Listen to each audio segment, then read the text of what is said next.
Yo he organizado esta presentación pensando sobre todo en ese público joven del que se nos hablaba para darles de una manera muy rápida unas pinceladas de qué es lo que ha contribuido la geología al conocimiento y a nuestro bienestar y qué es lo que puede hacer en el futuro.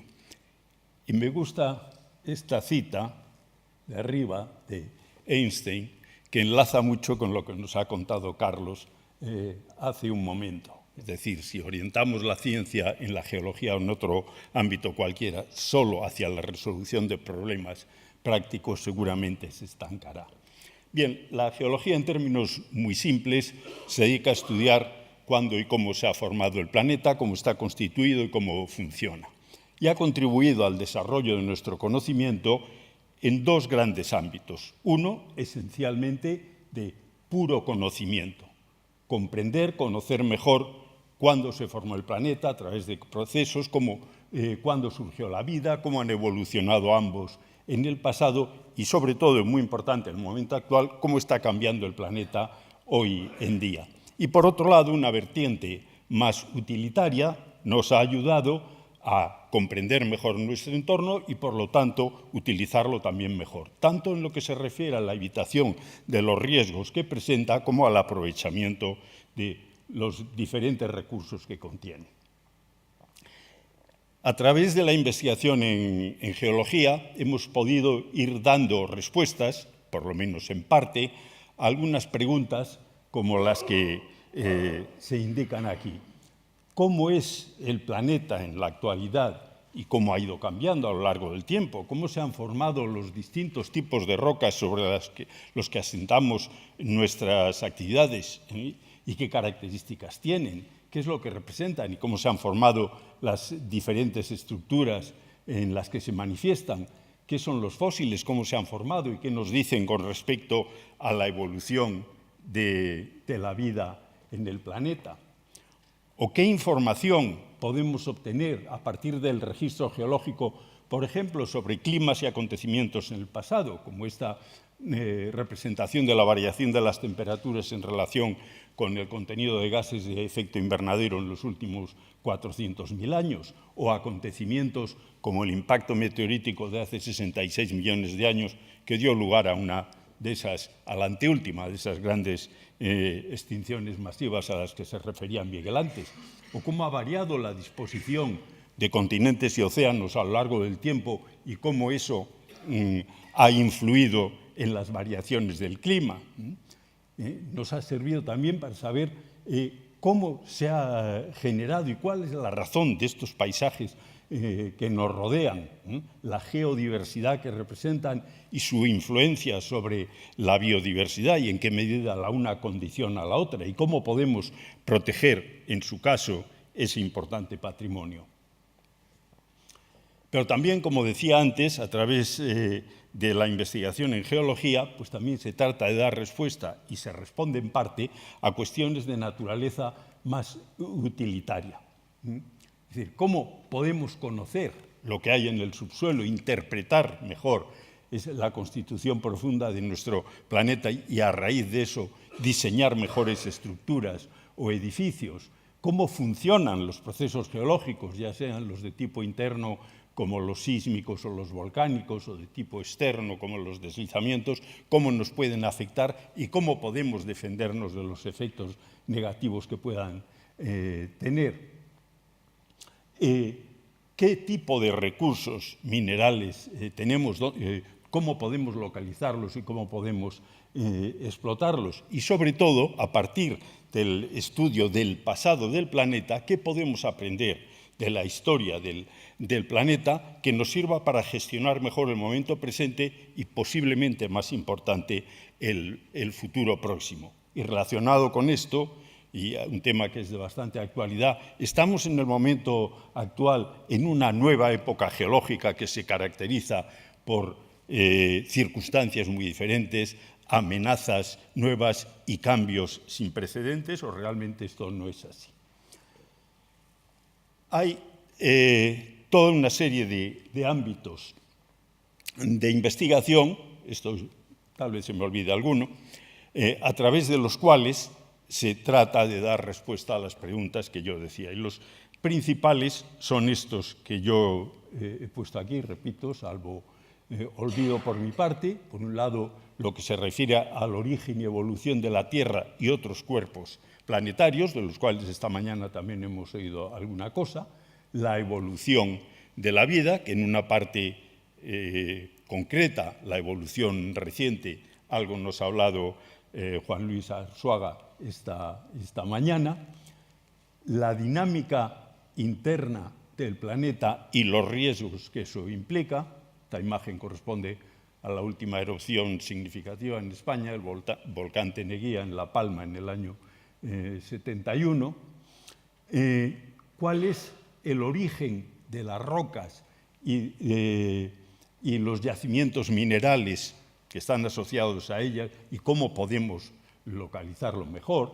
Se investiga también el origen y la localización de distintos tipos de recursos energéticos, bien sean no renovables, como el caso del petróleo, o renovables, como el caso de la energía geotérmica, que está conociendo un auge importante en los últimos años y que es una manera muy eficiente y aplicable prácticamente en cualquier lugar de aprovechar una energía barata y sin efectos ambientales negativos. También otro ámbito es todo lo que tiene que ver con la investigación de los procesos superficiales que determinan la evolución del relieve que nos rodea y dan lugar a riesgos asociados como las inundaciones o los deslizamientos. Todo lo que tiene que ver con el ciclo del agua, especialmente las aguas subterráneas, la aplicación de la geología a la construcción civil en el más amplio sentido del término. Volviendo a lo que antes decía, la investigación del cambio global reciente que podemos detectar a través de indicadores observables en el registro geológico y aprender de eso para prepararnos con respecto al cambio actual. Y también, como decía en el caso anterior, lo que tiene que ver con la conservación de nuestro patrimonio geológico. En el momento actual yo creo que se pueden identificar, no solo el momento actual, desde hace bastantes años, tres grandes líneas de trabajo dentro de las ciencias de la Tierra en general y de la geología en particular. Por un lado, lo que tiene que ver con el incremento de nuestro conocimiento sobre el territorio que nos rodea, a través de la elaboración de cartografía geológica, que nos informa cada vez mejor y de una manera más precisa de cómo es el suelo y el subsuelo que pisamos, pero también otros tipos de cartografía, como edafológica, de procesos activos, etc. Y este es un ámbito en el que se trabaja en todo el mundo de manera continuada. Conocer mejor cómo es nuestra casa. Por otro lado, lo que tiene que ver con el desarrollo y aplicación de diferentes herramientas, en ocasiones diseñadas para cosas muy diferentes, pero que pueden dar lugar a aplicaciones muy interesantes en el ámbito de las ciencias de la Tierra. Eso incluye diferentes métodos geofísicos, la teledetección, los sistemas de información geográfica, la geología en 3 o 4 dimensiones, la cuarta dimensión, evidentemente, siendo el tiempo. Y un tercer ámbito, que es el que tiene, a mi modo de ver, un mayor, por decir, componente científico, mayor componente de aumento del conocimiento, es una profundización en la comprensión de los procesos que funcionan en el planeta, de los procesos geológicos y, como consecuencia de eso, también de nuestra capacidad para gestionarlos. Y aquí están pues, cosas como la geología ambiental, los riesgos geológicos, la ordenación del territorio, erosión y pérdida de suelo. Aquí pongo dos ejemplos que ponen de manifiesto la utilidad de algunos de estos casos. Este mapa en el que se muestra la superposición entre zonas sujetas a distintos tipos de movimientos sísmicos en Europa, bueno, sísmicos y algún otro de origen interno, como movimientos volcánicos, y las zonas densamente pobladas en el continente, evidentemente con implicaciones para la prevención de riesgos. Este otro que se relaciona con algo que se ha mencionado en más de una ocasión a lo largo de de esta mañana y esta tarde, el cambio climático o el cambio global. Aquí hay un análisis de la relación y correlación entre las variaciones de precipitaciones que se presentan en el mapa y la variación a lo largo del tiempo de la frecuencia de desastres debidos a procesos como inundaciones y deslizamientos, y de otra cosa tan curiosa como es el Producto Interno Bruto, que es una expresión, es un indicador de la intensidad de la influencia humana sobre el territorio. Bien, lo que estos datos revelan es que hay muy poca relación entre el aumento de la frecuencia de esos desastres y la variación de las precipitaciones, aunque por supuesto todos sabemos que hay inundaciones o deslizamientos cuando llueve, eso no quiere decir que vayan a ser más frecuentes solo por causa de la lluvia, muy poca relación con eso y una relación muy estrecha con la variación del PIB.